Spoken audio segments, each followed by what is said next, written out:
pendidikan atau istilah kerennya artificial intelligence saat ini sudah banyak bertebaran dan diterapkan di berbagai bidang kehidupan.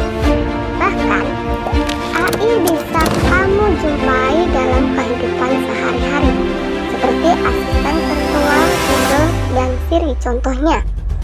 Kecerdasan buatan memang bukan hal yang baru, namun perkembangannya selalu menjadi sesuatu yang menarik perhatian.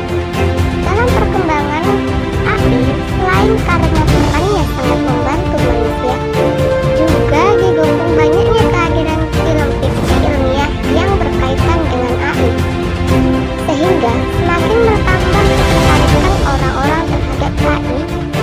Perlu kamu ketahui juga, AI tidak selalu berupa asisten virtual seperti Jarvis pada film Iron Man atau selalu dalam bentuk robot. Namun, AI lebih luas dari itu. AI bisa diterapkan dalam berbagai hal dengan menekankan pada kecerdasan mesin yang bisa memberikan respon layaknya manusia.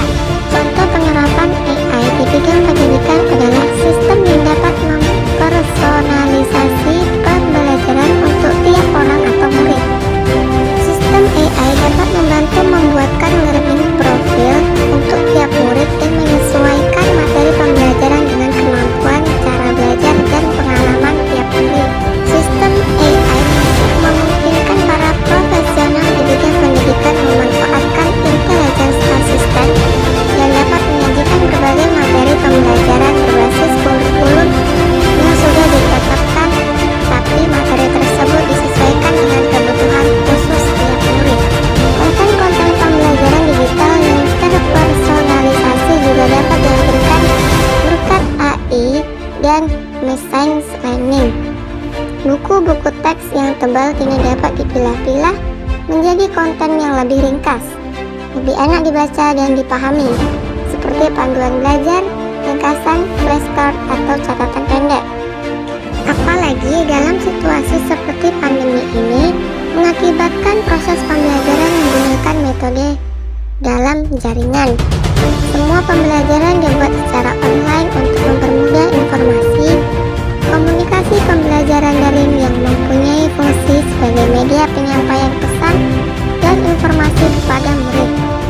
Guru dapat menggunakan media pembelajaran dengan menggunakan aplikasi seperti Latitude Learning, Skype, Google Hangout Meet, Zoom, Discord, WhatsApp, Edmodo, Ruang Guru, dan Google Classroom.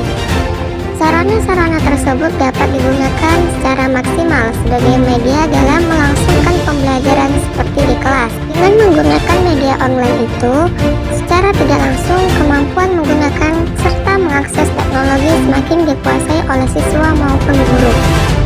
Adapun contoh beberapa robot dengan artificial intelligence yang digunakan dalam bidang pendidikan yaitu: pertama, Microbot memiliki dua jenis robot masing-masing, Microbot Mini Mower serta Microbot Teach Mower.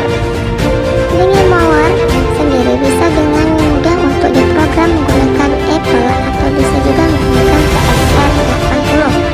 Sementara itu, Teach Mower sendiri dapat digunakan sebagai simulasi robot industri serta memakai sepeda untuk bisa memprogramnya. Kedua, robot Hero 01 adalah robot yang diciptakan oleh Her atau Unit dan bisa bergerak serta dirancang secara khusus demi membantu mempelajari robot industri. Ketiga, Rhino Robot XR2 sistem robot yang telah dibuat oleh Rhino.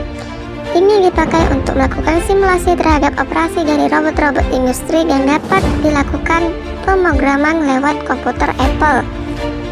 Program untuk robot ini sendiri dapat juga disimpan di disk. Teknologi AI semakin pesat di era globalisasi saat ini dan tidak bisa dihindari lagi dan sangat berpengaruh terhadap dunia pendidikan. Tuntunan global menuntut dunia pendidikan untuk selalu dan menyesuaikan perkembangan teknologi terhadap peningkatan mutu pendidikan, terutama penyesuaian teknologi informasi dan komunikasi terhadap dunia pendidikan, khususnya di dalam proses pembelajaran. Haji Hamzah bin Uno, San Haji Bina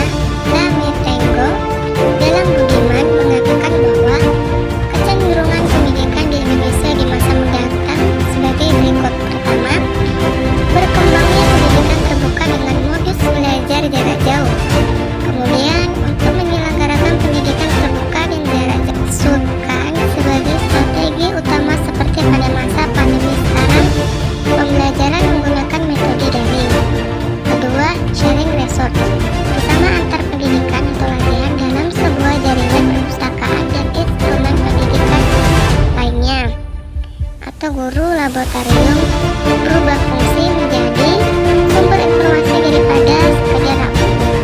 Bahkan sekarang sudah ada aplikasi perpustakaan digital yang bisa diakses kapan saja.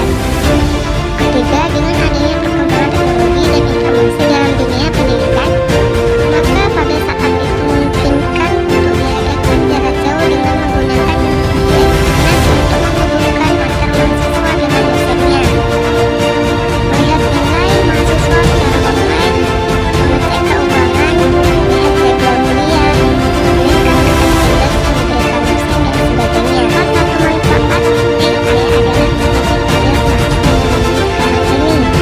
Biasanya pembelajaran dilakukan di dalam guru ini bertransformasi ke dunia maya tanpa harus bertemu dengan guru dan dilakukan secara daring yang bisa diakses dimanapun dan kapanpun.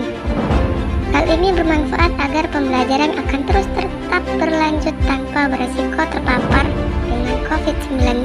Adapun risiko kecerdasan buatan yang mengancam manusia. Yang pertama, hilangnya pekerjaan. Kedua, teknologi terpusat. Resiko ini sebenarnya cukup ironis, karena meski perusahaan akan mengeliminasi pekerja, manusia yang ada di tubuh perusahaannya. Namun, pengembang kecerdasan paling banyak berada di Amerika Serikat, tepatnya Google serta Apple. Banyak perusahaan teknologi atau perusahaan dari bidang lain yang tertinggal dan juga kalah dominasi dari dua raksasa teknologi tersebut. Tiga,